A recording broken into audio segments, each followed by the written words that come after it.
Hello everyone from Boston, Massachusetts. Oh my god, I'm so excited to be here. I really am. This is actually my 4th time in this city, and I am going to be here for 48 hours. So not much time, especially in a big city like this. So vibrant, so bustling. It really just brings in the true Northeast American spirit and Northeast grit. So I'm gonna try to see as much as possible during that time, because like I said, it's my 4th time here. There are gonna be some parts that I'm gonna skip on, but during this time I want to get a Bostonian feel. I'm gonna go to a Red Sox game. I got VIP tickets to Fenway Park, and yeah, so much to do, so much to see. Let's go. Boston has literally everything you want in a major city. Not only is it so active, but it has a river. It has all of these open spaces that you can walk through, these parks, and it has different cultural aspects as well, whether it be the Little Italy or Chinatown, Faneuil Hall, or just having other places with history here, because Boston was a huge part of the American Revolution. So inside Quincy Market, it is crazy. Just stand after stand selling all these different foods, whether it's seafood or we have different like pizza bagels. You got sweets and like caramel apples right there, and there's literally like 40 of them here. You got some on the left, you got some on the right, you got seating areas in here, you got seating areas upstairs. One of the big things here is soup bread bowls. They also have hot dogs, literally any food imaginable. It's right around here. This whole area, oh my god, it's so fun. It really is. Just besides Quincy Market and everything that takes place in here, just how you have street performers outside and all these rows of restaurants, a lot of pubs. In fact, actually, the oldest restaurant in America is right around here. And you also have these shops, and people are congregating, not just tourists but locals too, and it's so fun. This is my type of sports bar. Look, streaming tennis on the big screen right outside. This building right here is Old City Hall. It was actually used from the mid-1800s until 1969, and I think it's so cool how these structures are still up in the city, because it really emphasizes just how much history there is here. Being out here during the day, especially come around lunchtime, come inside one of these parks, it is so enjoyable because you have a bunch of food trucks out there, getting to sit down, enjoy the sun, have a nice meal, and the diversity of food is awesome, whether you have Korean food or there's a taco food truck as well. So right here, the Massachusetts State Capitol building, and wow, this is such a cool structure, especially how it's ingrained literally right in the middle of the city, right next to Boston Commons, literally near everything. Wow, you see the Roman features, the architecture is awesome. You have obviously the columns going in the front of the facade with the dome on top. And it's also very interesting, you got the gold of the dome and then the orange of the building, or reddish of a building, like an orangey-ish red. And this is great. This is actually, not that anyone cares, the 3rd State Capitol building I've been to this year alone. I was recently at Harrisburg for Pennsylvania, and then I was at New York State Capitol building. This one certainly differs a lot because it's very unique, because it looks more of like almost like a museum-ish. Pennsylvania's looks exactly like the U.S. Capitol building pretty much, and New York's literally looks like a castle.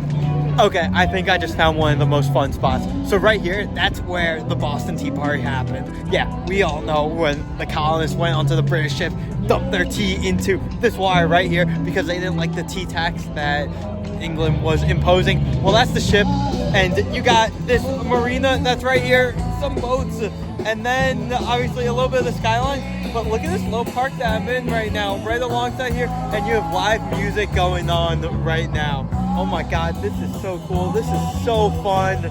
It's just the energy that it's bringing, especially on a beautiful day like it is today. I think it's just incredible. You're bringing the history, the historical aspect with the Boston Tea Party into just the liveliness, being able to also just a pathway that goes alongside the marina that I believe leads out to the Charles. Just being able to walk alongside it, it's awesome. So you could really argue that the Boston Tea Party was the most consequential part of colonial America, because this was what really ignited the sense, that flame in the colonists that's like, okay, we need to overthrow the British, be able to form our own nation. So yeah, Boston Tea Party happened, and then from there things just started to spiral. We got the battles of Lexington and Concord, which were right around here as well, in the suburbs of the present day Boston area. And yeah, we all know what happened. Sorry, Brits. The Americans won that war. If you're a huge history fan, you're gonna love this museum, and you should definitely check it out. If you're not so much into history, still come into this area and walk around. Like, I'm not going in the museum, I don't have time to with my short time here, but just to be able to be in its presence, and come on, look at how incredible this all is. What's so cool about this is how, yeah, it's right in the middle of everything. It's not like it's a historical site that you really have to travel maybe like an hour outside the city. No, right in the middle of it all, seeing the skyline. This is one of the places you need to check out. The walk alongside Fort Point Channel stretches out far. It's not just this one little strip by the Tea Party Museum site. It goes beyond, through all the piers, all the marinas. It kind of like wraps around the city. So if you want to just get a taste of Boston, just literally walk up alongside here, because you'll be walking through the city, seeing all the skyscrapers and seeing all of the city's beauty. So officially by name, it's called the Harbor Walk. And yeah, you see so much with history. In fact, there are more historical boats out there, so let's head there. These right here are the Boston Harbor Cruises, and there are a bunch of different companies that will take you out into the harbor, give you a little history lesson, and it's really cool to be able to see the city skyline from out near the water. In fact, you actually go right past Logan Airport on it, so it's so cool being on a boat and seeing the planes literally land like right above you. But yeah, I did one of these it was like 5 years ago, maybe. Wow, that long ago, 2019.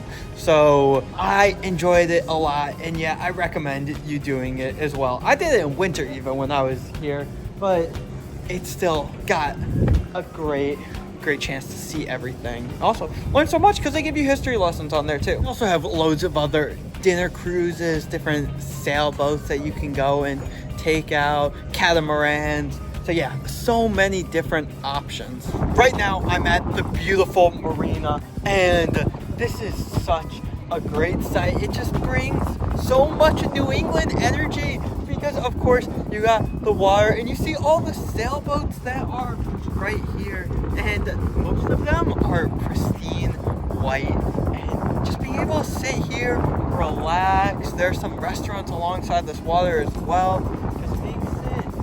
A special place to relax. The harbor is such an important part of Boston, just because of how much activity takes place here. And when I think of New England, I think of harbors. So yeah, makes sense. Are you ever walking and then all of a sudden you're like, oh yeah, this is the shot? Well, I think I found it. Look at this, the landscape. I love how you got all the boats docked in the water, and I think this view, just literally like a 360-degree panoramic view, is awesome here. Whoa, I'm at Row Wharf right now. Look at how huge this American flag is. Oh my God, it's gotta be about maybe 60 feet long, right by the water over there. I'm right alongside the New England Aquarium, and this is a great spot to go, especially if you have kids. But then right around here, you got all these little stands. This is where all of these famous duck boat tours start, and there's a lot to do. You got more of the harbor cruises over there. All right, I've spent enough time in the harbor area. Let's get back to the real city now. Now I'm in Boston Common Park, and how great is this? Just being able to have something like this literally in the middle of the city. It's giving me such Central Park vibes, how you have an actual pond around here, and then you just have all of this open space. that people can just relax on the benches, get a blanket out, have a picnic, and just enjoy this nice summer day that we got. The park is much bigger than I expected. I thought it was just spanning like a 2x2 grid of blocks, but no, it is maybe like a whole square mile big, maybe more. I love just the contrast of the grass and then the buildings in the background. Look at these regular homes and buildings, and then boom, all white with the marble. This is the Somerset Club, and then just regular buildings again. The Somerset Club is a social club, similar to like the Cosmos Club. Boston City Hall. What a weird shaped structure for a city hall. Yeah, this doesn't even look like a government building whatsoever. It's so weird, but the good thing about it is it's literally right near Faneuil Hall and in the middle of everything. So a very important structure in American history right here. This is the Paul Revere house. This is where Paul Revere lived, and it's in just like a regular nice Boston community right near Little Italy, literally right in the center of everything. So it's so easy to get to. It's a small museum. You can go in there and just kind of like see his house preserved. For those of you who don't know, Paul Revere is renowned in American history because, well, as legend says, when the British were coming in and the American, revolutionary militia had to get ready, he would be riding on horseback shouting, "The British are coming, the British are coming." Well, that's partially true. He never was shouting, "The British are coming." He was shouting, "The regulars are coming out," and phrases similar to that. But yeah, very, very important. Every American kid learns about him from like 3rd grade onwards. You could really argue that right here is the true birthplace of the American Revolution. I love this residential area of North Square because you can see that things are still preserved so well from what they were nearly like a century ago. Obviously they're refurbished, but they still bring that old vibe. And of course you have the brick street, which makes it that special as well. Little Italy is a great place to just walk through and be able to go to some incredible Italian restaurants, like the one that's right behind me right now. And it's not like overwhelmingly huge, but something that you can walk down in about like 5-6 minutes, but have a great meal. It's very residential around here, which makes sense because that's how Little Italy's usually are. So it's great just now also seeing like more of the residential life here too. So many of these residential area parts have an old feeling to them. It's not just in this one specific section by Little Italy, but it's more throughout the Boston area. Obviously, once you get to the suburbs, it's regular homes. But yeah, down here, it's just preserved so well. Obviously, everything, like I mentioned before, everything is very modern, but just the way that the architecture is, they make it look like it's old, even though they're not. The outsides of the structures are old, decades and decades, maybe even centuries old. The inside's totally refurbished. This is a really cool castle-like building. Saunders Castle? I have no idea what it is. If someone knows, please let me know in the comments. Also, don't discredit the architecture here. I mean, across the city, it's really fascinating. Some of them are curved, wavy, have different layers on them. Some look so old and historic. I mean, it's really fascinating to see. It seems like every single building is slightly different in its own way. The city has robust industries in fields like finance, private equity, healthcare even. In fact, Massachusetts General Health is the largest private employer in the state. Everything is so walkable.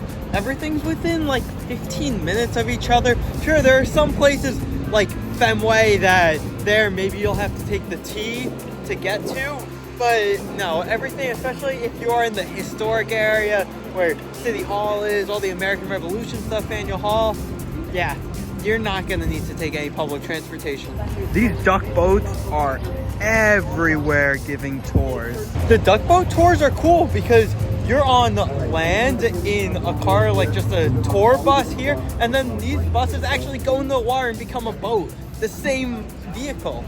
They have these bikes all around the city that you literally just swipe a card and you can rent these and just ride them around. New York City has the same exact program too. Because they have racks across the entire city, you can literally pick them up in one part and ride them to the complete opposite side of the city and just drop them off right there. Most streets have a bike lane, so that's so cool because it makes it so easy to bike around. Because when I think about European cities, those cities are so bikeable, but American cities are not. So it's great to see how much they are embracing bringing the ability to bike into the city. If you're a tourist here and just want to hop on the bike, go ahead and do it because it's a great way to explore. The bikes are called the blue bikes and you really do see them everywhere. It's reminding me so much of New York, how literally everywhere you go, it's just constant energy and people are on the move, walking very quickly. But where it differs than New York, especially when it comes to the skyline, is not every single building is massive. I'm talking like the 40, 50 stories. Like, sure, there are definitely a lot of those here, but overall though, there's more space. It just feels a bit more open, especially when just being able to look how much sky like I'm seeing. Like, you don't see buildings like this in New York, maybe more so in like lower Manhattan, but not in the Midtown area. So yeah, it feels like things aren't as on top of you as much. You may notice I'm rocking with the Red Sox hat right now. Me being a huge Mets fan, and the enemy of my enemy is my friend. Because it has so much of the colonial legacy and history, parts of it do feel a little bit European, especially when you get to the Faneuil Hall area and you have all of the pubs and restaurants. That where it feels like you're almost like walking down London. But I think overall for the main part, no, it feels like a regular American large city. My next stop is Chinatown. So here, it's not as big as what you would find in its city counterparts, specifically like New York City or San Francisco for that matter. But it's still a fun area that you could just come walk around. It's only a few blocks big. Of course, you got your restaurants. You can see the dim sum from the windows. And oh my god, the food looks so good. The culture here is awesome, and I love how you start off with the giant gate with the really, the regular Chinese architecture. I think that it's great. It's not like you would spend a lot of time in this area because it's so small, but come on, it's so close to everything that might as well walk through it once. Really quickly, Old South Meeting House. This was where Ben Franklin was baptized. It's also where over 3,000 colonists met to protest the British tea tax, and just where a lot of people congregated to discuss and challenge British rule. And it's right in the middle of the city center. I just randomly stumbled upon this area right now. I don't exactly know its name, but it's fun. There are some gift shops, and then it has more of an older feeling. It's where the Old South Meeting House is. So if you want to come here, just look up Old South Meeting House on Google and come to this area. It's in the downtown district. So right now I am in front of Old North Church, and it's not just a regular church, it's Boston. So of course there's immense history relating to this. This was actually the site where the famous 1 if by land, 2 if by sea warning was given out before the battles of Lexington and Concord. Also, again, relating to Paul Revere, who then sent out that memo. But yeah, besides just being this church, it's like a regular church. Like, I don't think anything like crazy about it. History, because yeah, everywhere in Boston is history. One quick stop, Arlington Street Church, and this is where the state of Massachusetts actually ratified the Constitution. So overall, Boston is such a great city. I am so glad I am here. If you're a New Yorker, oh my god, it's so easy to get to. Just literally take Amtrak right up if you're from elsewhere in the country. Also, don't count it out. If you're going to New York, make some time as well. Come up here. If you're from Europe or from another part of the world and you want to explore the American Northeast, it could be a great start going to Boston, New York, Philadelphia, DC. It's so fun. So much history. If you're a history buff, there's so much for you to do. Spend days and days here and just seeing so many things relating to the American Revolution. So much culture, architecture, cool, vibrant city. So much going on no matter where you go. And if you're here during baseball season and the Red Sox are at home, go to a game at Fenway. Oh my God, historic stadium, fun atmosphere, and yeah, always fun to go to a baseball game. So I know I will be back in Boston sometime soon, so I'm looking forward to that.